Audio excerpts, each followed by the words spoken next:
Today we're checking back in on a project that we covered in 2024.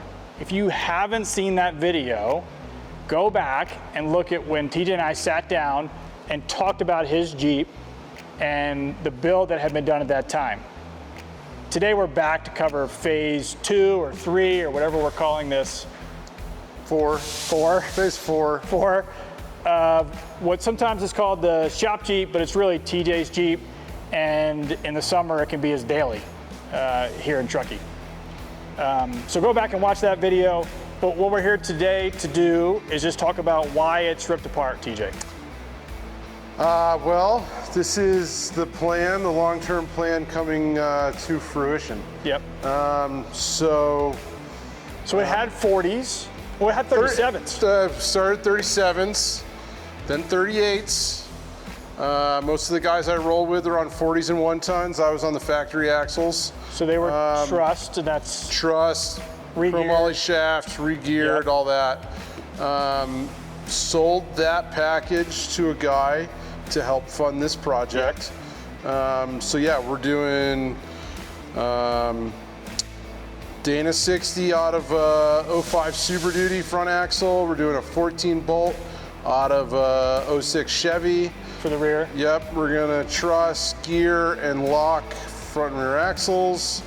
Yeah. So you skipped a tire size? I did, yeah. I did skip a tire size because I have this really weird thing called tire dysmorphia. Dysmorphia. Yeah, so 37s look small and 40s are starting to look a little small. Okay, so most guys come to the shop, they're like, I want to run 40s. What do I got to do? Yep. Yeah, so we do 1-ton axles, yep. The re-gear, the whole bit. Yep. But you skipped 40s, and these are what? These are 42s. So these are actually DOT, street legal, Mickey Thompson, 42-inch tires, 42 by 13.5. And the sexy part is the wheel. What wheel are you running? It is wrapped around a custom powder coat, color scheme, Battleborn beadlock. Okay. Yeah, 17 by 9. And so you mentioned it, Dana 60 front. Yep. 14 bolt rear. Okay. Yep. So you're going to build the axle. So these are junkyard axles, essentially. Yep. So trying to keep it budget friendly so I can do the whole project start to finish without skipping any steps. Doing a complete suspension overhaul as well as axles, wheels, and tires. So tell us about like what suspension setup you have, who makes it? Yeah, for sure. So 2-doors are great. They're nimble. They're lightweight. They can pretty much fit anywhere. Shortcoming of a 2-door is it's a little too short of a wheelbase, so it's super unstable. You know, ledges in Moab, buggy lines on Fordyce. It just doesn't have the length to be stable, so it's kind of sketchy. So we're gonna stretch. We're shooting for a 14-inch stretch. It'll probably be like 13 3/4. So we're gonna stretch almost 4 inches in the front. So the front axle comes 4 inches forward. Front axle is gonna come almost 4 inches forward. We're gonna move the steering box forward. We have an offset track bar.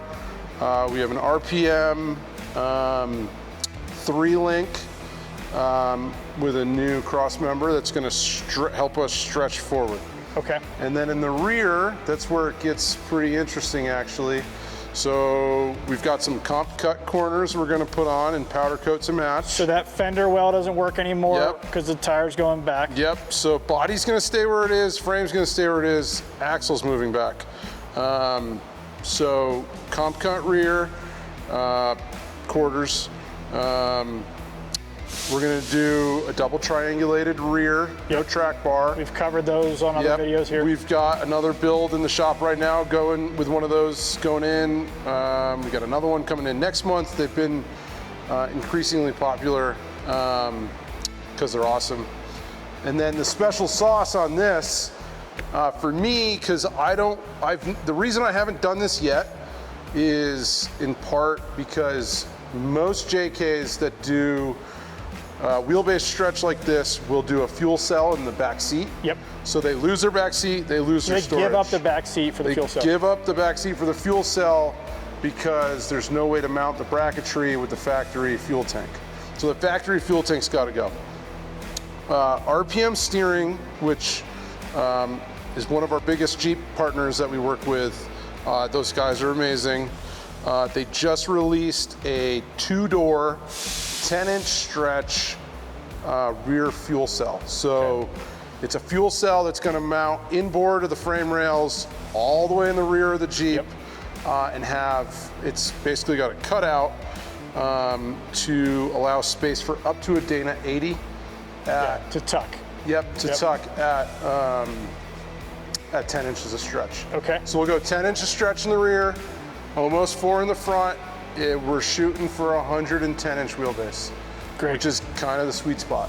Okay, so we covered tires, wheels, axles, the suspension linkage.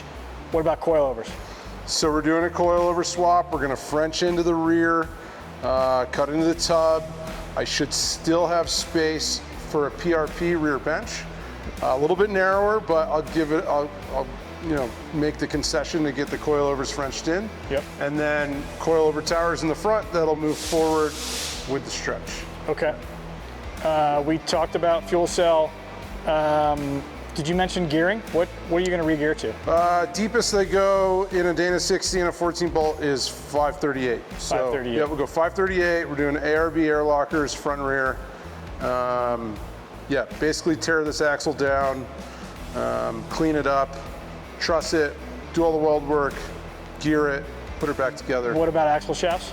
We'll probably run the factory ones for now. East Coast Gear Supply makes a updated Super Duty housing, which moves the pumpkin or the differential inboard to clear the frame rail on a JK. So that's a future upgrade we're going to do, and we'll do chromoly shafts with that next time around. Okay. And then the rear will probably run till they break. Most guys, everybody's kind of different. Some guys will run the factory rear shafts without any issues, and some guys will upgrade them to chromoly. We'll probably start with the factory shafts, go from there. Okay. Yeah. So today is February 24th. Yeah, we'll see. We'll see if we make it to Moab. See if we make it to Moab. Yeah. That's the goal, right? I think the plan right now is to be on the road, April 1st. We'll see if we make it. Okay. Yeah, so.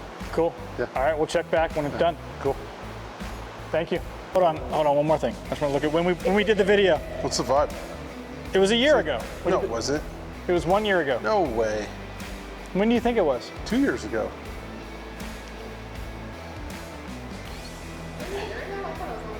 I thought it was 2 years ago. Well, it was August of 24, so YouTube's rounding. Yeah. Year and a half. Yeah. That's not bad from Yep. I wish I could do all this to I'm doing all this. Yeah. I don't know if it's a smart decision, but it's a decision.